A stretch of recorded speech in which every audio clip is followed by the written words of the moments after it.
Do you know what you're listening to? And now, ladies and gentlemen, You're listening to the Snowman in the Morning podcast. Did you not get the memo? Insanity ensues. Can't wait. Well, we've often had one part of the Panthers Radio Network on the air. Now let's welcome the other half, and Jim Szoke. He joins me right now on the Beamer Tire and Auto Hotline. Jim, how are you, my man? I'm doing great, Brian. How are you? I'm doing good, man. Good to have you on. Jim Szoke, a part of the Panthers Radio Network. What do you think was the deciding factor in order David Tepper and head coach Matt Rule hiring Seattle front office exec Scott Fitterer?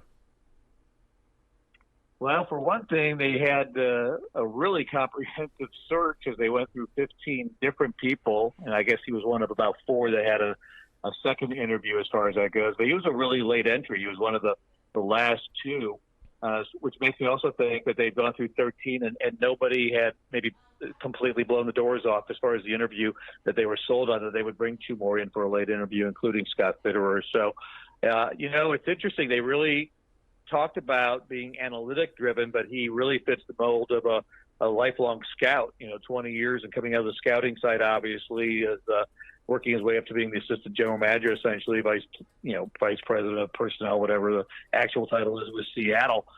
But they kind of came back to regular old school football in a way with a younger version than, Marty, about 20 years younger than Marty Herney is. But, Matt Rule's kind of that guy too. I think, Matt Rule's actually, I think they take analytics in, they use it. It's a tool. But we get down to it, I think Matt Rule's a football guy, and I think Scott Fitterer kind of, probably meshes with him in that capacity. What do you know about Fitterer's background, and does he fit the analytical type that Tepper has said he wanted in that role? I don't know that he will, but it's most teams now have that department that brings those kind of quantitatives with them. So I think obviously he's receptive to using it again. It's kind of a tool in the toolbox kind of thing. But he seems to me, and they've yet to. I was kind of surprised they haven't done it yet. I've done like a Zoom press conference of some sort where we get to hear more from him exactly what his philosophy is. But again, I think he kind of derives from that. Going to college games, doing the scouting, doing the evaluations in a traditional way, if you will, and then using the analytics, I'm sure, as part of it, because that's something David Tepper's talked about being something he was looking for. So I'm sure he's receptive to it. I don't know that he himself is an analytics guy, but working in Seattle, another major factor was, going with someone that's got a background with sustained success. And you look at Seattle, 9 out of 10 years in the playoffs with Pete Carroll as head coach there.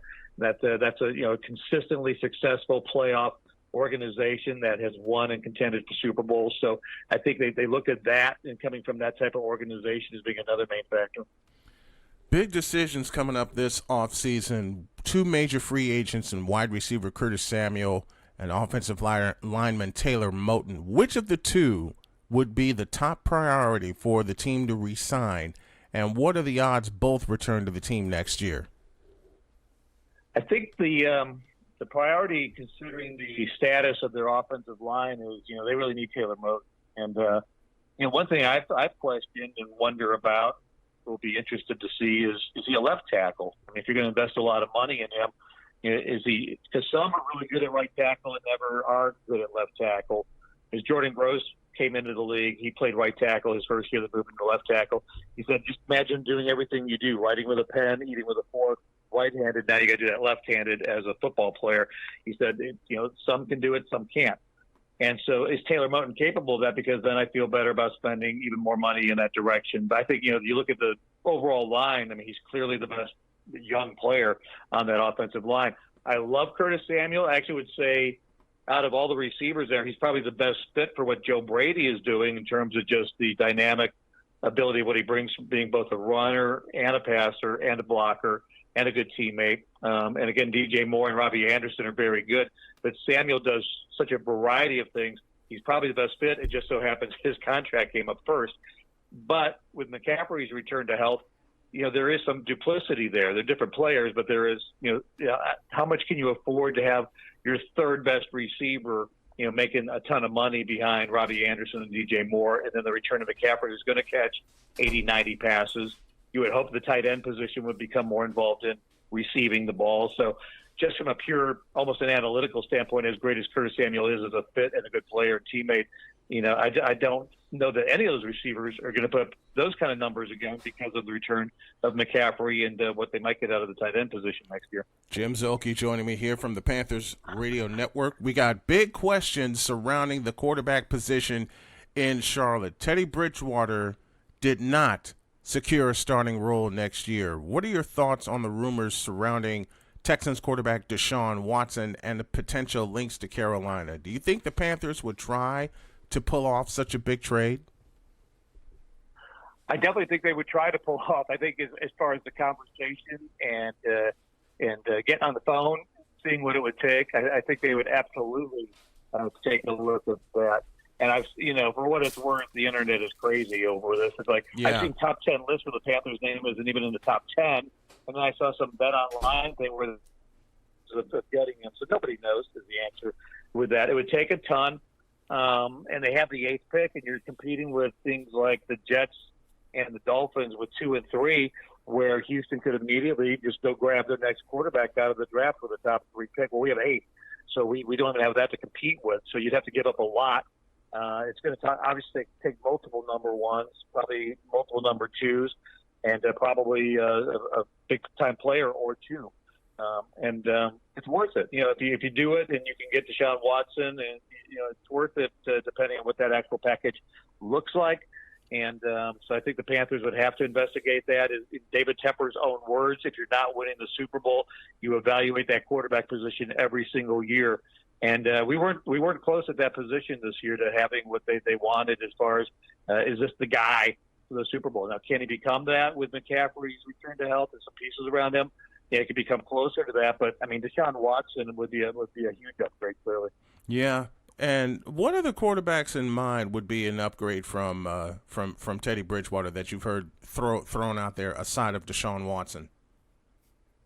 Drafting. Just as far as potential, but as far as like who's actually available and who's a free agent, like to me, is not like Mitchell Trubisky is not like a huge upgrade. You've got Teddy first of all for another 2 years on a contract. You have to take that into account. That if it's not a dramatic change, you can't just bring in another veteran quarterback like the Bears did, bringing in Nick Foles to compete with Trubisky last year. So you almost have to go the draft route. And the nice about the draft route, let's say they do get the 4th best quarterback in the draft at number 8, and let's just for an example, it's Trey Lance or whoever.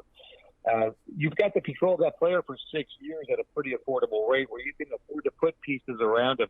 If you go big-time contract, which you would have to do with Deshaun Watson, you would have to commit to that, and then you got McCaffrey, assuming he's not part of the trade package, and you got to figure out how to fill out a roster. It becomes a really difficult thing where it's like you get that guy, but you got to pay for him. The nice thing about drafting a quarterback is it's not as expensive till they obviously hit that second contract. So you at least have the ability to build around a young drafted quarterback if you can hit it that way. Yeah, Jim Szoke joining me here from the Panthers Radio Network. Offensive coordinator Joe Brady interviewed with a lot of teams this season, but it appears that he will be returning to Carolina. What will it mean to have Brady back in the fold for at least one season for the Panthers offense?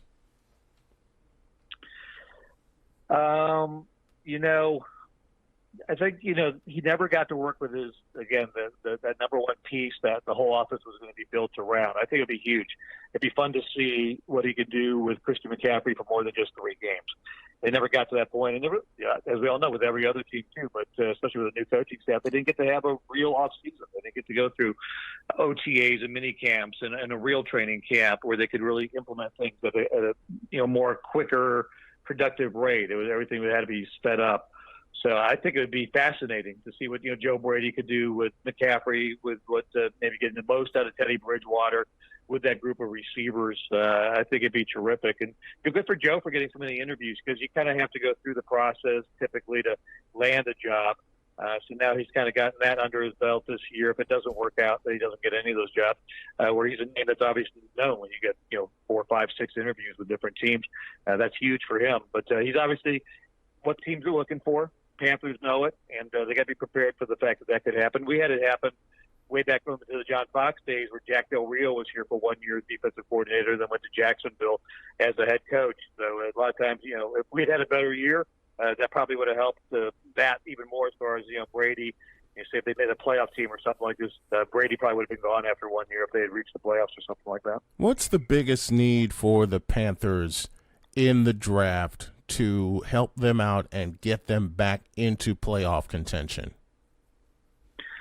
Well, overall, it is, finding that answer at quarterback. I mean, you can do a lot of different things, but very rare is a team that can win. You can have a 1 year run at a championship and be a good playoff team even with an okay quarterback. I mean, we've seen, history is littered with, Trent Dilfer types and, Tony Eason and just guys that were just okay at quarterback and got you there. But to have sustained success, you really got to have that at almost the elite level. It can't be just good, but elite. So whatever that is, and that may not be fixable in one off season, depending if they go draft or get Deshaun Watson or whatever. That's the number one centerpiece. That has to happen. As far as just looking at the current roster, position-wise, what they need a lot of help on that offensive line. I think Pat Meyer, the offensive line coach, really overachieved with a patchwork line. I look at like Cleveland and Baker Mayfield. Yes, they had new coaching this year, but they really put a lot of money into free agency and in the draft combined into building his offensive line. And now you can run the ball with those two running backs, Hunt and Chubb. Baker Mayfield got better. You've got to give everybody more time to throw in those rushing lanes to rush through. So to me, offensive line is huge, and that means, again, if Moton's not the left tackle, then finding that left tackle to have the bookend with him at right tackle, then filling in the pieces from there. And then I would say defensively, secondary is a big need area. I think David Tepper even alluded to that as well. You obviously got Jeremy Chinn, who will probably eventually settle in as being just a safety in this league. But beyond that, I mean, you've got Dante Jackson, who when healthy is a good cornerback, but you need another cornerback. You need another safety. And then if you're going to move Chinn out of that, you need some help at linebacker in particular as well. But we'll see. Losing KK Short means you could use another big body to pair with Derek Brown on the interior of that defensive line. So really a team that's got, as you would suspect, a 5-win team, got a lot of areas that really can upgrade the roster.